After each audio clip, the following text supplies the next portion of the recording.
Allora, torniamo un po' su questi temi. Tra le altre cose, appunto, diceva lei, consigliere, che porta anche uno spostamento delle persone residenti tranquille fuori dai centri urbani, perché ovviamente uno non ama stare in zone poco piacevoli. Buongiorno, mia nonna, 83 anni, abita in Corso del Popolo, ha smesso di uscire col buio ormai da anni perché è angosciata da tutto. Bisogna conoscere il magrebino per capire le insegne dei negozi di via Trieste, scrive Anna. Sì, prima... No, dicevo appunto nella pausa, però lo dico anche a chi ci sta ascoltando, Padova in passato aveva raggiunto 220.000 abitanti ed erano la gran parte padovani, comunque italiani. Oggi Padova ha 205.000 abitanti, di cui circa 40.000 sono stranieri, extracomunitari. Significa che la città di Padova ha perso, o comunque hanno deciso di andare fuori, 60.000 persone che sono andate nelle zone limitrofe. Oggi Vigonza è diventata città perché ha superato i 25.000 abitanti. Albignasego, penso magari ad Abano Terme, cioè hanno per molti motivi hanno deciso, tra i quali quelli della sicurezza, perché vi garantisco che tanti che io conosco anche del mio quartiere si sono spostati e sono andati via, ed è chiaro che così si sostituiscono e si creano poi Assolutamente sì. Legato poi tutto anche un altro problema del commercio urbano, delle città, insomma, ci sono tanti problemi connessi. Pronto? Pronto? Pronto? Sì, buongiorno signora, da dove chiama? Daniela. Prego, dica. Ecco, io volevo farvi una domanda. Avete mai pensato a tutti i pendolari che sono in stazione? Mia figlia ha 31 anni, lavora in piazza Garibaldi a Padova e deve prendere il treno sempre perché la macchina vecchia non può correre perché inquina. I treni non ci sono mai. Lei paga l'abbonamento a tutti gli abbonamenti di 30 anni con il treno e quando arriva in stazione deve avere la mano in borsa per tenersi la borsa e tenere il baratto di peperoncino perché ha detto io vado anche in galera ma se uno mi viene vicino io glielo spruzzo in faccia. Ma è giusto che una persona dopo che ha lavorato, i treni non ci sono mai. Trenitalia dovrebbe intervenire su queste cose, studenti, pendolari, ragazzi, di tutto, con questa gente che gira per la stazione, che voi conoscete benissimo. Chiaro.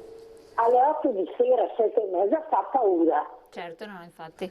Assolutamente sì, signora. Grazie mille della sua segnalazione, grazie, buon proseguimento. Vogliamo rispondere alla signora? A parte che già dentro i treni non si è tanto per la quale, vabbè. Mi pare che possiamo prendere, per rispondere alla signora, possiamo prendere avvio del discorso anche da quello che ha detto poco fa Alan Luciani. Sì, sta cambiando la nostra società, insomma questo credo non lo scopriamo oggi, ma è un fenomeno che sta andando avanti da parecchio tempo, no?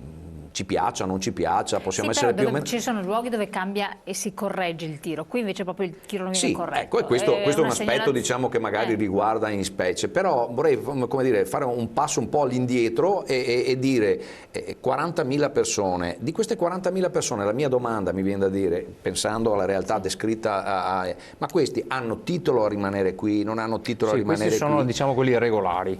Allora, intanto cominciamo con dire che chi viene qui deve avere una regolarità certo. nell'essere presenti nel nostro territorio. E mi pare che questo sia un argomento che va affrontato e va affrontato con gli strumenti giusti.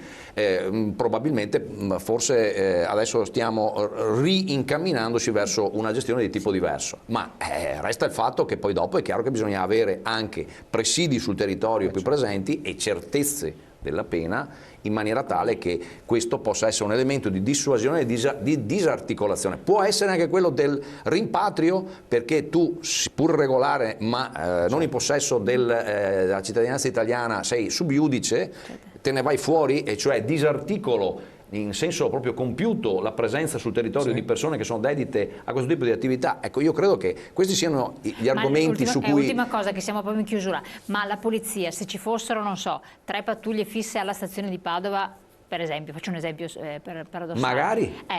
Potrebbe, secondo lei, essere un disincentivo, almeno dar maggior sicurezza, e possono intervenire oppure devono star fermi immobili anche? Ma sicuramente è un incentivo, così come si diceva prima, la presenza sul territorio lì è sicuramente un elemento, che questo è un elemento di buon senso. Poi quanto possa essere utile, fino a che punto possa riuscire a disarticolare una situazione di questo tipo, per gli effetti negativi che abbiamo in un sistema giudiziario che, ripeto, ha delle maglie troppo larghe su... Però qualcosa può servire. Però sicuramente questo può servire, esatto. Senza dubbio un provvedimento emergenziale necessario. Ricordo a riguardo, per chiudere, che noi abbiamo dei reparti, il reparto prevenzione crimine, che tra l'altro ha stanza qui, ha sede qui a Padova, svolge questo tipo di attività tra virgolette a spot. È chiaro che questo è un provvedimento che deve essere sinergicamente concordato con l'amministrazione comunale e con i responsabili dell'ordine pubblico, che è il nostro dottor Fassari, questore di Padova.